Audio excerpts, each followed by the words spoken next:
So hello everyone. I'm Ryan. I'm from Modulus Labs. And we're going to be basically discussing slash just looking at an overview of the cost of intelligence, which is the name of our survey paper that we published very recently in conjunction with the ETH Foundation. I guess as a quick background, this talk is mostly going to be around zkML or zero knowledge machine learning. We'll get into all that. But also this is a very kind of casual format. The slides are very casual. Hopefully it's pretty clear, I guess, like the message that I'm trying to paint. But if at any point you have any questions, or if I'm talking too fast, I'm talking too slow, just stop me, just yell at me, unmute yourself, let me know. Happy to take questions. Also try and keep it somewhat brief, so that whatever questions you have at the end, we can just dive into those and have this be more of a discussion. So, okay, well, everyone's camera's off, but I'm gonna assume you're good with that. So, alrighty. So, deep learning. So question, of course, is what is deep learning? While in machine learning, or I guess in artificial intelligence, there's a lot of different subfields, right? So for example, you have search problems in which you're trying to, for example, pathfind through a maze. You have, for example, game theory problems in which you have like a min-max tree and you're trying to find the optimal strategy to counter your opponent's strategy. So you can think of Pac-Man as a game like this, chess as well as a game like this. But when we refer to deep learning, we are referring specifically to the subcomponent of basically machine learning in which you have what are called deep neural networks. So we'll go into the structure a little more for deep neural networks, but at least for now, the thing to keep in mind is basically that normally in machine learning, you have these kind of statistics models in which you're able to basically classify or do linear regression or do some sort of basically manipulation on your data.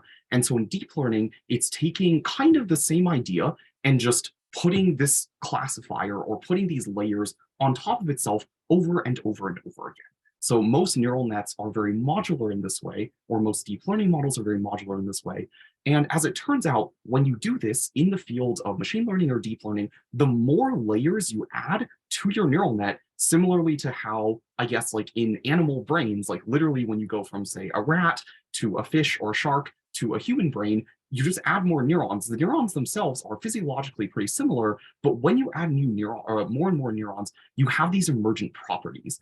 And so this is why we like to add so many layers to our neural nets, because as it turns out, if you have very deep networks, you have emergent properties where models whose original tasks was to do something, for example, like basically output the most likely sequence of next words in some sentence, actually starts to understand logic and actually starts to understand English grammar and basically has these higher level representations within itself. So this is the motivation, I think, for a lot of the modern deep learning field. And again, the reason we call it deep learning is because you have these large models, which are many layers. And all these layers are stacked on top of each other to basically a very, very high degree. So that's the intuition behind the deep part of deep learning. Now, given all this, given that these models are very large and there's a lot of kind of structured compute here, it's very expensive, right? The only reason that the modern AI paradigm is happening the way it is because of GPUs, right? So when GPUs came online in, I think, 2008 or whatever, suddenly we got the compute boost kind of as an AI research community to do the things with much, much larger models, thereby discovering a lot of these emergent properties. So point is, deep learning exists, it's out there, it's very cool. However, it's very expensive, even in the conventional case. But snarks, as we all know, have gotten much better over just this past year / this past decade. And so the question, of course, becomes, we have these really large AI models, and we would like to basically prove that the AI models are indeed the ones that are being run. And so one cool way of potentially doing this is, of course, just by snarking that. And so what can we do? Can we actually snark these models? Time to find out. Okay, so real quick, oh yeah, go for it. Yeah, just a kind of a stupid question before you go for it. Mhm. So what's the difference between deep learning, a deep neural network, and just a regular neural network? Yeah, so deep neural network and I think neural network can be used pretty interchangeably nowadays. Most networks that are coming out of basically the AI literature, unless it's specifically talking about like compressed networks or basically really small networks that run on, say, mobile phones or things like that, happen to have a ton of layers. So there's not too much distinction there. I would say they're basically the same thing. And then deep learning, I think, just refers to the entire paradigm surrounding deep neural nets. So the deep neural nets are the algorithms themselves, or kind of like the models themselves, and deep learning refers to training the models, getting the training data for the models, validating the models, deploying them, testing them, that whole shtick. Yeah. So the term deep here just means that there's like a lot of layers to it. It's very compute intensive. Yep, precisely. Yes, that is exactly the point of the word deep. Yeah. Okay. Any other questions before I continue? Okay, awesome. So here, yeah, okay. So here's, I guess, like the big 10,000 foot question, like framing question, which is, well, what is zero knowledge machine learning anyway? Like, what does this mean? Do you not know anything about the algorithm? Do you not know anything about the inputs? What are you proving in this case, right, with your snark? So the short answer is that in a nutshell, sorry, I'm gonna minimize the, okay, I'm so sorry. Okay, I couldn't see, oh boy. Okay, here we go. Okay. Yeah, and again, if if you want to ask a question, please just unmute yourself and let me know. Sorry, the little side panel thing was covering part of the slide. But okay, so in a nutshell, zero knowledge machine learning, or zkML, basically enables what we like to call trustless machine learning. In other words, the high level idea here is that, let's say that I am Google or I am G-Cloud, and let's say that you, as a person with a normal laptop who cannot run some deep learning model, say BERT, or some other large language model, you want to outsource this computation, of course. And so you give it to me, Google, and I say, great, let me run this algorithm for you. Let me tell you what the next predicted token is, say, in this like partial sentence. And you say, great, that seems reasonable, but how do I know that you actually ran my model, right? Like, how do I know that you didn't take a much smaller version of my model, or rather just gave this sentence to a human and just had them answer it, because that's somehow cheaper for you, or rather for me as Google, than basically running your humongous algorithm. And so with zkML, you no longer need to trust me as Google. I can give you my answer, and I can also, in the kind of form factor of snarks, I can basically produce for you a succinct proof that I actually ran the model that I say that I did. So what does this mean? Well, basically, zero knowledge snarks, as we know, they prove knowledge. So they prove that I know some fact. I understand something which can basically be, I guess, like efficiently extracted from me. If we're going to talk about like the extractor definition, but the point is that I know some fact. And so in this case, for general compute, the knowledge of the computation trace, right? So the knowledge of kind of the entire table, you can think of I guess like the Cook-Levin theorem, if you like complexity theory, whatever. But the point is that for every single basically intermediate step in this computation, I know what those intermediate values are. So this is the proof that I am giving to you. And this implies that I did the computation, as there is no other way I could possibly know all of these intermediate values. And so the final step in all this is that AI algorithms are basically just deterministic computation. And the asterisk in that comes from the fact that AI algorithms, when it comes to deployment of models and basically production usage of models, all of the weights are frozen, right? So your model's already trained. You have this thing which does this task that you want it to do very, very well. And all you have to do is basically just run data through that model. And so as it turns out, this is a deterministic computation, and a zero knowledge proof of knowledge, or a ZK snark, fits quite well with this paradigm with just computation. Okay, so this is the, I guess, form factor for snarking an AI model. Does this make sense? Are there any questions? So can you prove then that so you can have like a proof that a model has some structure. Can you prove that it was trained against like the training produced a specific trace, like the weights were shifted in a certain way along the training? Like, is that realistic? Yeah, so I think there are two parts to this. So the first part, I think you mentioned something about basically proving that a model has a specific structure. So generally speaking, the structure of the model is fixed. This goes for during train time and also at test time, right? So this is kind of the first thing that you're supposed to pick, which is the model architecture for your task. And this, generally speaking, is known to both the prover and the verifier in this case, right? Because the verifier, just as with, I guess, like normal ZK snarks, needs to know like the structure of the circuit, because otherwise it's not able to verify it. And maybe the structure comes in like a CRS, or some sort of trusted setup, or maybe you have like Plonkish stuff and you do a polycommit to basically polynomials, selector polynomials that represent the structure of the circuit. But either way, the structure is kind of agreed upon by everyone. And then when it comes to training, so your second question about training. So yes, the training algorithm, given basically some fixed data set, given some fixed like optimizer, given some fixed, I guess like learning algorithm, if you will, is also deterministic in some sense.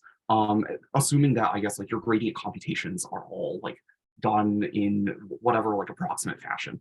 And so you can, if you want, show that basically a particular model was trained correctly on a particular data set using a particular update algorithm. So this is something that you can snark. However, I guess maybe two thoughts on that. One is it's extremely expensive. So while we are kind of thinking about that, it's definitely on the back burner for now. And I think the second thing is that ultimately the thing that you care about is not so much whether your model was trained correctly on the correct data, but rather that your model's performant, right? So in other words, I don't really care what data set ChatGPT was trained on. I just care if it's factually accurate. I just care if it gives me good life advice, or if it like, I don't know, answers all my like existential questions correctly, right? Like this is the thing that I care about a lot more than precisely how it was trained or what it was trained on. So at least to me, it seems to make more sense to do performance tests for some model and then commit to that model and basically use that model from now on. Does that make sense?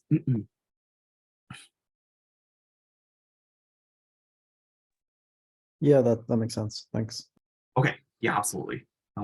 Okay, sorry, any other questions and please feel free to push back on any of the points I'm making. Like, I don't know if I should be the one talking about this, frankly. Okay, sounds good. All right, so this is kind of the background for ZK snarks and the intersection of snarks with AI. Okay, so let's move on. Okay, and the question is, of course, why? Why do this at all? Like, how does this help us bring trustless intelligence basically to Web3 or to the blockchain? Well, it's actually pretty straightforward. If you try and do this naively, which you totally can, because the EVM absolutely can do deep learning if you want it to, it's just too expensive. At least on L1, it's too expensive. Actually, one of our first experiments was running a neural network in Cairo, and it turns out that even for at least Cairo or at least StarkNet, at that moment for an L2, it was still quite expensive.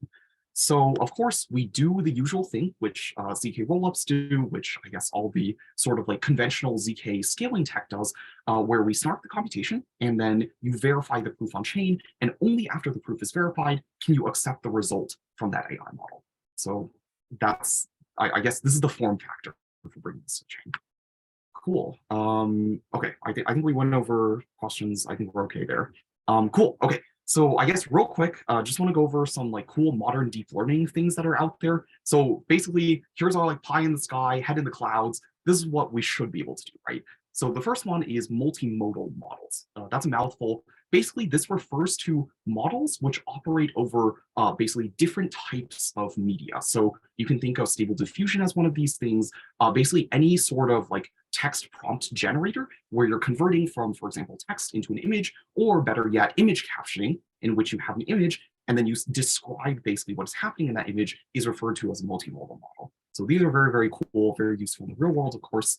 Another one is multitasking models. So for example, Google, or rather I guess DeepMind, released this model called Gato, I think a couple months back, in which it is literally able to, like a human with like 20 arms or something like that, do just like 15 different tasks at once. It is playing Atari games. It is manipulating robotic arms. It is doing image captioning. It's doing image classification. It's doing all of these with the same set of model parameters, which is absolutely mind-blowing. Another one, of course, is sort of generative foundation models. So you can think of these as models like ChatGPT, where effectively, as I was saying earlier, they've kind of learned more structure about the world, because as it turns out, for a data set as large as the one that they're trained on, it's just more efficient to actually try and like compress a lot of these patterns into things which are recognizable to humans and into things which are kind of reasonable. So these foundational models, we like to say, have sort of captured something more semantic about the world, or about kind of the training data that they were trained on, other than just like, yes, these are raw pixel values, and I can map these raw pixel values to a classification, which I guess is conventionally what classifier models would do. And the final one is, of course, reinforcement learning. So in this setting, you have an agent, which is basically placed into a world, and without any prompting as to what to do, it just goes and explores the world. It receives rewards, so positive rewards for doing sort of nice things like following traffic regulations if you're a self-driving car, and then large negative rewards for, say, running into a pedestrian, hitting another car, breaking the law, changing lanes without signaling. Sorry, that's just a personal pet peeve. But yeah, you get the point. So you have these sort of autonomous agents, which are just running around this world, constantly updating their own parameters and trying to learn things. Cool. So these are just, I guess, some of the modern AI things we can do, but let's come back to reality. So the question is, what can we actually do with smarts? And that's where our paper, Cost of Intelligence, comes in. So at a high level, Cost of Intelligence is a benchmarking paper in which we conducted benchmarks on these models called multi-layer perceptrons. So we'll go over what those are in a sec, but effectively we benchmarked a whole suite of different sized models in 6 different proof systems to basically see how these proof systems scaled when it came to proving the inference paths for these models.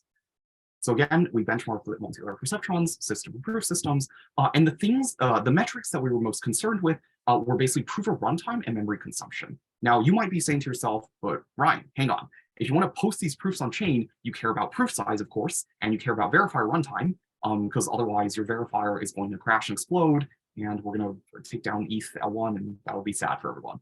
To which I say that is absolutely fair. This is something that we're, I guess, like looking at internally right now. But at least for the first kind of pass for basically what is feasible, to us, it was really the prover side constraints, which were kind of the most pressing. And so these were the ones that we were trying to measure in this paper. So that's what's going on.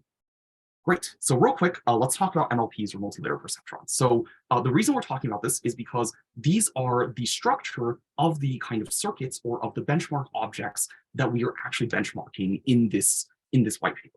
So an MLP is basically your like conventional neural net. So I assume that most people have seen a photo or a diagram similar to this. But basically, this is what we call a multi-layer perceptron. It's multiple layers, and it's called a perceptron because this is kind of modeled after what we'd like to think neurons are modeled as, like in the brain, where effectively, oh, you can't see my mouse, but if you look at, for example, the second layer in this image, you'll notice that each one of the circles or each one of the neurons is connected to every single other neuron in the previous layer, right? And this is no accident. This is what we call a fully connected layer, or a fully connected neural network. But the point is that basically every previous neuron gets to contribute to every next layer's neuron. And so that is just the structure of this. Okay. So in multi-layer perceptrons, there are 4 primary layer types that we care about. In other words, there are 4 primary circuit operations that we needed to encode in these proof systems. So the first one is what we call linear weights, or AX. The reason it's modeled as AX is because A is your weight matrix, X is your kind of feature vector, and as you can imagine, basically each one of the, I really wish I had a pointer, but each one of the neurons basically in this first hidden layer, so in the second layer, is again connected to all of the previous neurons in the first layer. And so what this means is that you're taking basically a giant linear combination of all of the previous neurons, and that is where kind of like your dot product comes from. And you can just imagine that for all of these outputs, so for all of the neurons in the second layer, if you're dotting them against basically weights times all of the neurons in the first layer, you have this kind of matrix vector product. So that's where that comes from. Cool. The second thing is we have linear biases. So for each time you apply linear weight, you also have a separate bias term, which is just a vector that you're directly adding to that hidden layer that you're outputting to. So this is the second thing we have to do. The third thing we have to do is something called a nonlinearity. So as it turns out, I'm not going to go into the details, feel free to ask about this later, but as it turns out in deep learning, you need to insert these things called nonlinearity layers between all your layers, or else your network basically collapses into a single layer. So again, we can go over that later if you want to. It turns out that the nonlinearity, which is used very commonly, is something called the ReLU nonlinearity, which is just max of 0x. So it kind of looks like flat at 0 or at all the negative numbers, and then just a straight kind of diagonal line for all positive numbers. And then the final thing that we need to do here is this unscaling term. So as we know, with proof systems, we have to work in finite fields. And unfortunately for us, or I don't know, I guess fortunately for deep learning in some sense, normally all these models are conducted in either FP32 or FP64. And so what that means is that you need some quantization strategy to basically go from your floating point decimal numbers into your finite field. So the strategy that we opted for, at least for these benchmarks, very, very, very simple. We just multiplied all the weights and all of the features by basically the scaling term S. And then at the end of each layer, so as you imagine, if in your linear weights AX, you have that A is scaled by S and X is also scaled by S, then you have S squared AX, right? And so to keep the invariance that basically every single layer is only scaled by X, we need to unscale by S. And so basically we need to divide by S. So these are the four kind of primary components of MLPs. Any questions?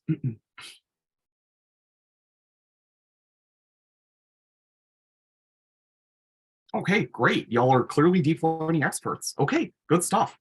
So then the last thing to cover before we go over the proof systems is basically the benchmark object suites, or in other words, what things do we benchmark? So we have two main kind of groups of benchmarks. The first group is what we call the number of parameters suite. So in other words, here we were trying to figure out how proof systems scaled with respect to just how many parameters were in a model / how many floating point operations does it conventionally take in order to compute that model. And so as you can see here, we go from anywhere from about 50,000 parameters, which is the size of, I'd say, a sort of a really small network from like the late 90s, all the way up to a very, very large model of 18 million parameters, which is the size of probably a moderate model from, say, 2016 or so. So this was our parameter count. And then the other suite that we sort of had was basically the number of layers or how deep the model was going. So we noticed that basically, again, modern architectures tend to go pretty deep, not as deep as what we have here, but here we went anywhere from 3 layers all the way up to 500 layers. Conventional networks these days are anywhere between 100 and 200 layers, I would say, at least for visual networks. So these are kind of the groups of models that we benchmarked. Okay. So with all that being said, that was the AI side. We're going to set that aside for now, and we're moving over to basically the proofer system side.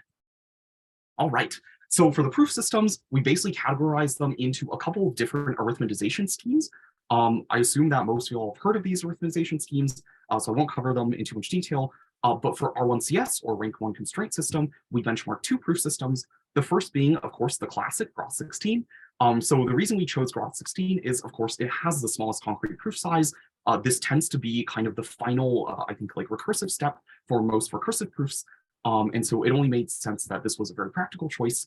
The other nice thing about Groth16 is that even though it has a per circuit trusted setup, as it turns out for the AI regime, generally speaking, your circuit structure is pretty fixed, and then you query that model a bunch of times. So it turns out that this pre-processing is actually pretty good because it, I guess, it makes it so that within Groth16, you don't need to recompute, I guess, all the commitments to, say, g to the polynomial, which represents the circuit, right? Like that is just part of your trusted setup. So that was also kind of a plus for Groth16. Great. The next R1CS proof system that we benchmarked was Gemini. So Gemini, the reason we benchmarked is because it is basically, it has this sort of like flexible mode in which you can either have a linear time efficient prover, or you can have a n log n or n log squared n. I actually forget the exact I actually forget the exact runtime, but you can have a so-called streaming prover in which you only consume O of log n memory. And so this was very interesting to us because I guess to us, if we want to prove really, really, really large models, memory actually becomes the biggest bottleneck, as we'll see kind of in the benchmarks. However, for the purposes of this survey paper, we just benchmarked the time efficient one because as it turns out, the memory was actually not a bottleneck when it came to R1CS proofs. Okay, so these were the R1CS systems. Next, we have the Plonkish proof systems. Everyone's favorite, Halo 2, amazing, amazing dev tooling. Plonkish arithmetization, or I guess like ultra Plonk arithmetization. You got custom gates, you have rotations, you can do all sorts of wacky and awesome things. You get lookup tables, so we specifically use lookup tables for basically larger bitwise decomposition when it came to doing scaling, for example, and things like ReLU. So Halo 2 was a blast to work in. The next sort of prover system with Plonkish arithmetization, of course, is Plonky 2. We had to test it out. It's very, very fast. There are also custom gates, and because it uses Fry as a polycommit, there's basically a recursive option in which you can recursively, I guess, like verify your proof. Plonky 2 doesn't have lookup tables, but again, the Fry polycommit scheme implies that you don't need basically a pairing-friendly curve of any sort, and so they're able to get away with using a very, very small field. I mean, it's like 2 to the 64 minus 2 to the 32 +1 or something like that. So Plunky 2 ended up being pretty fast. The next type of proof system we went for were basically Starkish proof systems. So in the manner of basically Starkware or Cairo. And in fact, the thing that we benchmarked here was not actually writing the models themselves in raw air, but rather writing them in Cairo, compiling them basically using Giza, which I think is Max Gillette's project, into an air trace table, and then using Winterfell, the open source Stark prover, to prove this. I think there might be some questions about basically why we didn't use a different open source prover or something like that.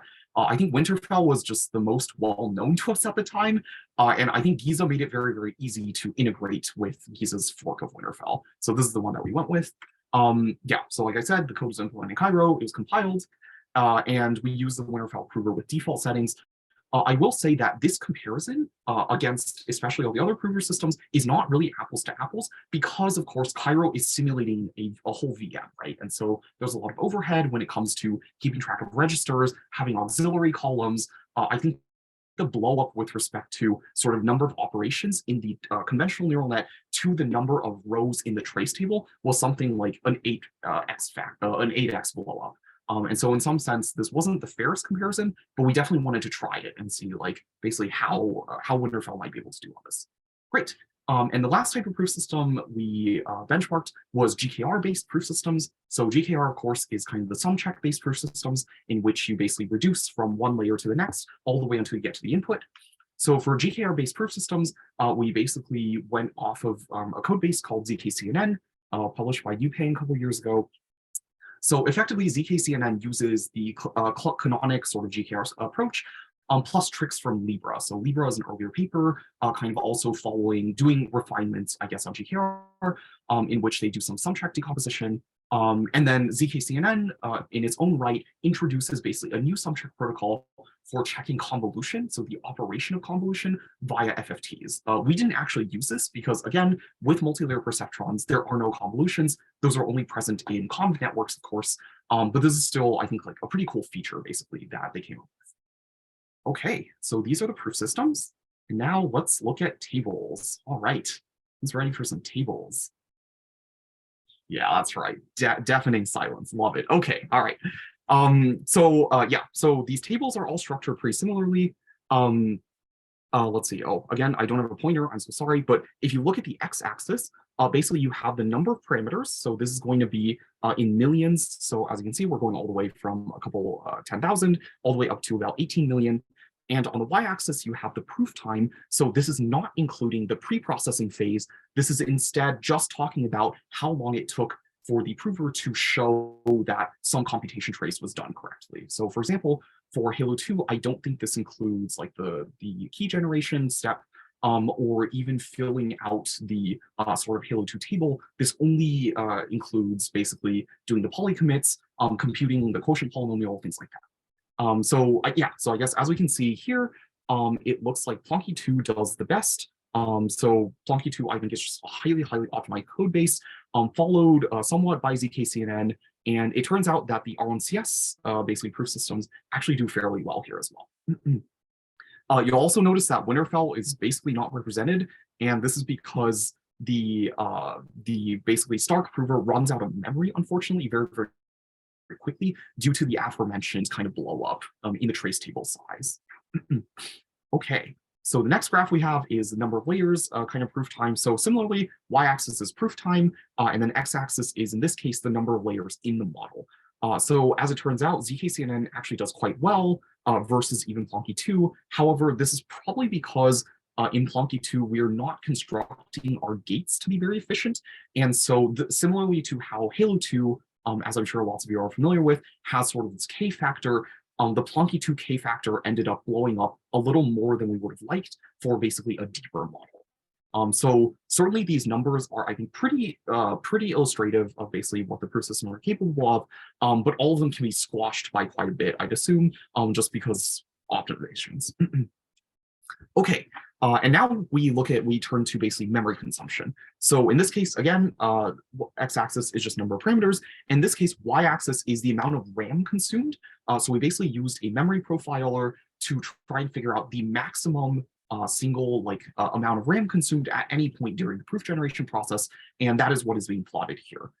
So as it turns out, I think zkCNN actually does quite well in terms of memory consumption. The majority of that memory usage comes from maintaining the so-called bookkeeping tables, as well as doing the kind of polycommit.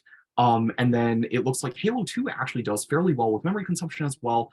This might be because we had to number the amount of, or to limit the number of basically multi-threading threads that we used. There were some issues, I think, with letting Rayon do like the max amount of parallelism possible. Yeah, but I guess as we can see here, unfortunately, for these larger models, even with the best proof systems we have today, the RAM consumption is a little high if we want to run on, say, consumer-grade hardware. All of these tests were conducted on humongous AWS machines. So that is how we were able to get, 50, 60 gigs of RAM. All right, and then similarly, memory comparison for basically across the number of layers suite. So again, x-axis number of layers, y-axis is memory consumed. Yeah, I think pretty similar kind of results here. You'll see that, as I was mentioning earlier, Plonky 2 basically scales not super well for memory consumption, probably because our trace table or our sort of Plonk table was a lot larger than it should have been. And I think also because Fry has to keep around an extended kind of version of the polynomial. So it needs to do the like low degree extension thingy. I'm sorry, it's been a long time. It's all slipping my mind. But yeah, so again, even with kind of best proof systems, we are still very, very far from being like practical on consumer hardware. Okay, yeah, so that's it. Thank you all so much. Here for questions, I don't know, discussion, whatever you all want to talk about. But yeah, that's the cost of intelligence. So now you know.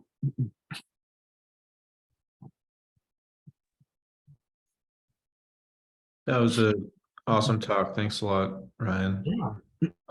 Thanks so much. Yeah, if anyone has questions for Ryan.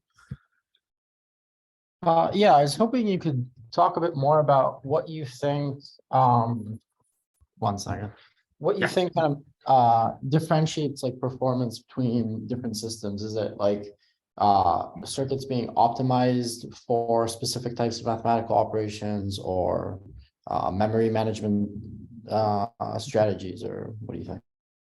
Yeah, so I think at a software level, it's a little harder for me to say. All of the proof systems that we tested were, I guess, complete in some sense, in that there was an implementation of the proof system. I guess how optimized that implementation actually is a little bit more of a question mark. So, for example, for Halo 2, I think we used the PSC fork of Halo 2. And I think someone was mentioning to us basically that basically in the original Zcash implementation of Halo 2, because their circuit was, I think, like 2 to the 14 or 2 to the 15 or something like that, there are a lot of improvements that they just didn't need to make on the back end because it didn't actually matter for a circuit of that size, whereas for us, it really, really does matter. So I'd say on the back end, there's definitely like varying levels of like implementation completeness and also implementation sort of like optimizations there. On the front end, it is a little difficult to compare, especially between different arithmetization schemes. So within, for example, R1CS or within Plonkish arithmetization, the circuits that we're using are basically identical, right? Like there's no reason not to, I guess, make them identical. In Halo 2, I mean, we were able to squeeze out some more performance than in Plonky 2 because we were able to use lookup tables, for example, and we were able to use basically bigger rotations, I think, because the rotation argument was a little cheaper. But other than that, I would say between, for example, R1CS and Plonkish, or say between Plonkish and Cairo, it's really hard to, I think, compare just like the amount of work in some sense that the prover is doing. So the best baseline that we could come up with was that they were all proving out the same models just in their own manner. So like in circuits, in their, I guess, like circuit language that kind of represented whatever that model is supposed to be. Yeah, does that make sense?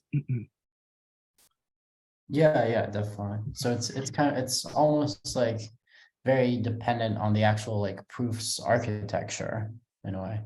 Yes, absolutely. I mean, for RNCS, for example, I think we used Circom to generate all of the RNCS constraints. And actually, Circom was the one that ran out of memory while generating the constraints for the large model. So we actually weren't able to benchmark those with, for example, like Groth 16 or Gemini. But yeah, in general, like even within, I think, individual proof systems, there are lots of design choices. And Nick isn't here right now, but he can tell you. So he helped us, or he worked on a lot of the kind of like Planck arithmetization stuff. We spent a very long time, for example, like basically debating over design decisions for how to make these custom gates, right? Like there are many ways you can try and do a matrix multiplication gate. Some of them turn out to be just much more efficient than others. You need to do trade-offs between like rows and number of columns. You need to do trade-offs between like, oh, I'm going to be rotating by like 8 columns or sorry, by like 8 rows or however large your matrix is, or you can flatten your matrix and just do like a dot product. You can copy your sort of vector that you're multiplying by and then do like a row-wise dot product. So basically I guess there are many tricks that you can do. We think we have a fairly optimized implementation within the circuits, but there's certainly much more you can do there.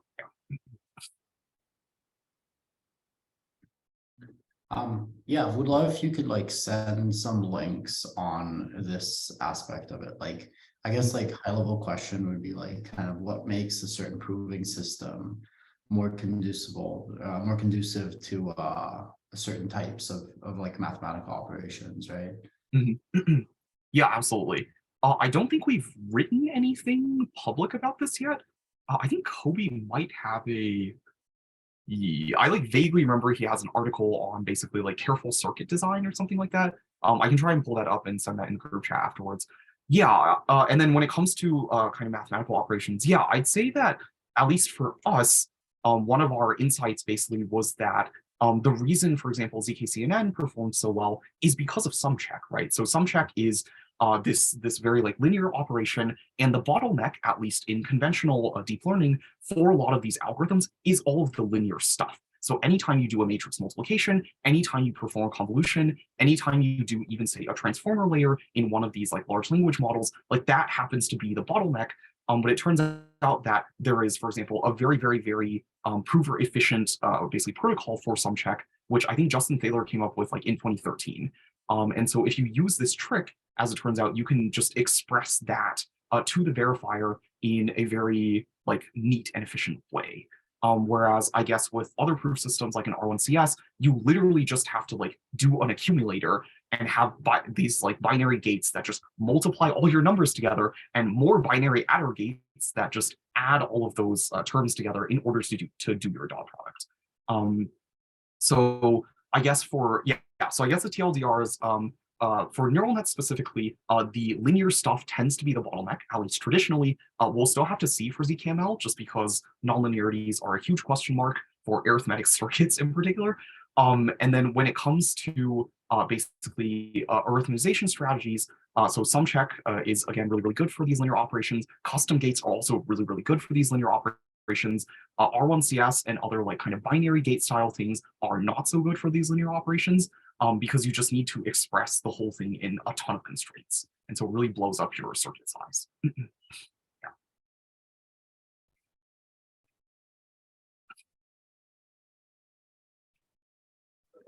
I had a question on like the prover specs that you used for the benchmark. So are these all just like CPU instances with large RAM specs? Did you experiment with GPU provers at all?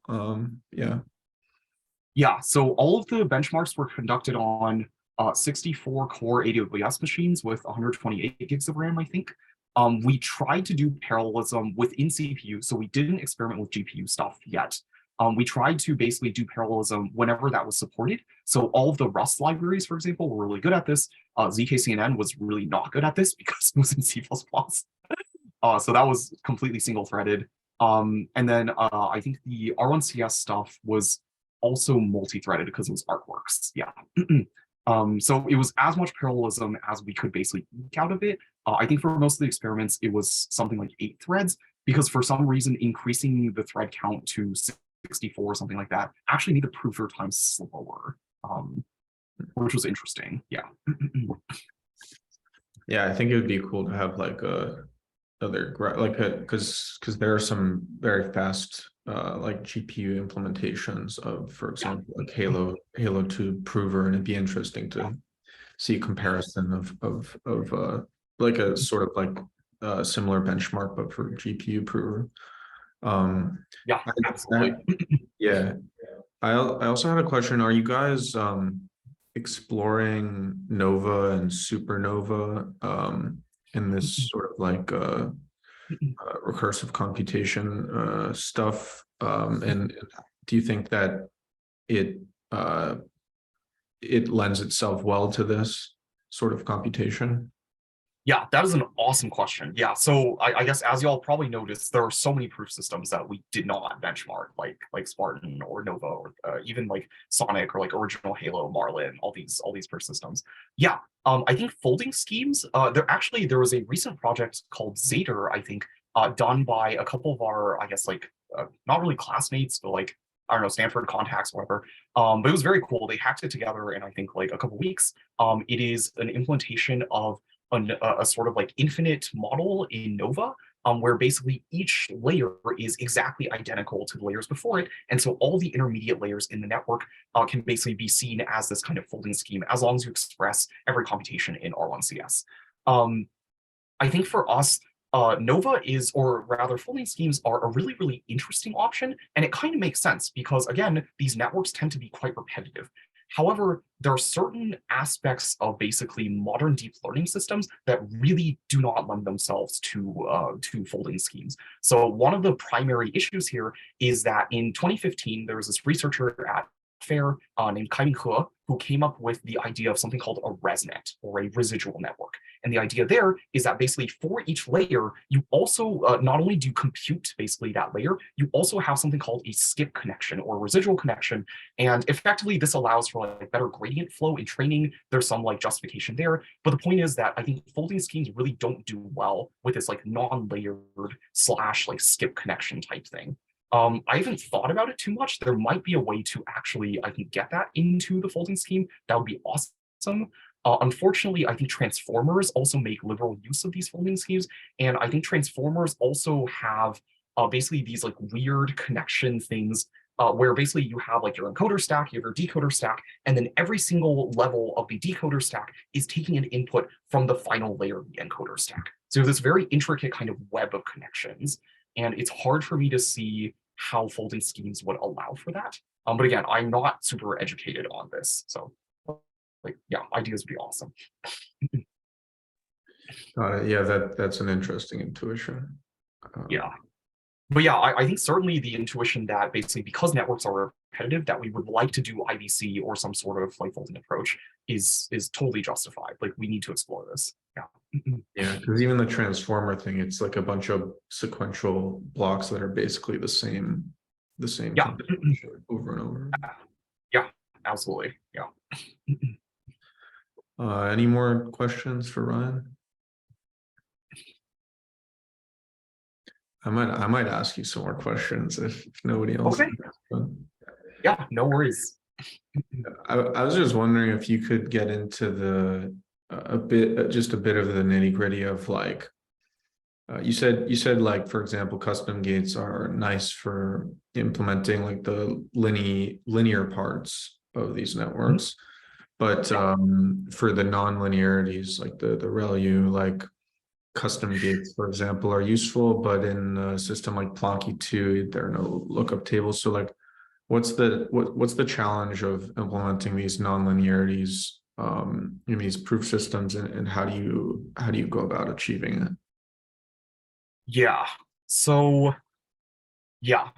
So I think for something like ReLU, I think the idea there is that you need to do bitwise decomposition because basically, at least for ReLU, and there are other nonlinearities, right? So there's like sigmoid, there's even the softmax activation function, there's tanh. So there's all these kind of like, unfortunately, exponential based nonlinearities. But in the case of ReLU specifically, the thing you're basically doing is a negative check, right? You need to say, okay, if my input is negative, I need to force the output to be, or I need to constrain the output to be 0 somehow. And so you can basically come up with, actually at the end of our paper, we have a formula for this. I can probably pull it up. Yeah, but the idea here is that basically you do this bitwise decomposition, and then while you're doing the bitwise decomposition, you have a signed bit. And that is where you can basically say, if the signed bit is a 0, i.e. it is negative or whatever, or if the signed bit is a 1, then the constraints are different. So if the signed bit is a 0, you multiply that by the constraint that the output should be 0. And if the signed bit is a 1, you multiply that by the constraint that the output equals the input. So that is kind of the idea. Yeah, I can share the, yeah, again, this is in the appendix of our of the paper. But yeah, basically you can see here that, again, I forget if the sign bit is supposed to be positive or negative here. Yeah, so this means that it is positive, and this means it's negative. Yeah, so if BS is 1, that means it's positive. If BS is 0, that means it's negative. So this first constraint basically enforces that the bitwise decomposition is correct, right? So this is kind of the classic, like multiplying the base, which is to the I, by the coefficient, which is BI.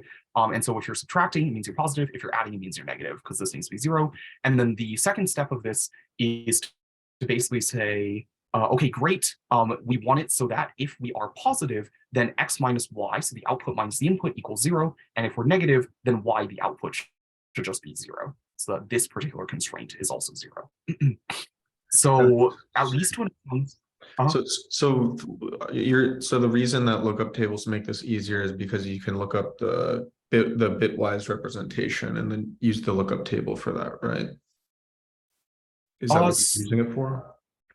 Sort of. So we're not looking up the bitwise representations itself. We're actually rather decomposing into a larger base, actually, right? So the other kind of implicit check in all this is that each of the bits needs to be either 1 or 0. And so without a lookup table, you can do this by just saying b times 1 minus b equals 0. But with the lookup table, you can say, please ascertain that this bit or this base is in the range, for example, 0 to the 10th minus 1.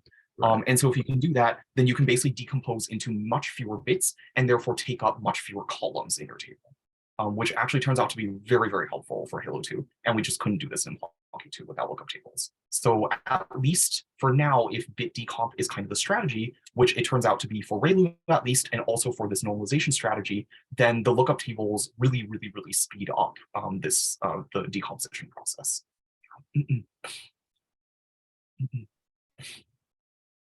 Yeah, and to be clear, we actually didn't come up with this trick, or rather, we didn't come up with the bitwise decomp trick. I think this has been used in the literature before.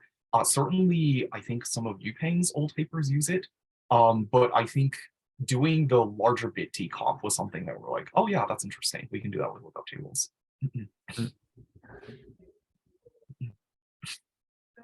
Cool. So when is GPT gonna be or yeah, when is GPT going to be snarkable?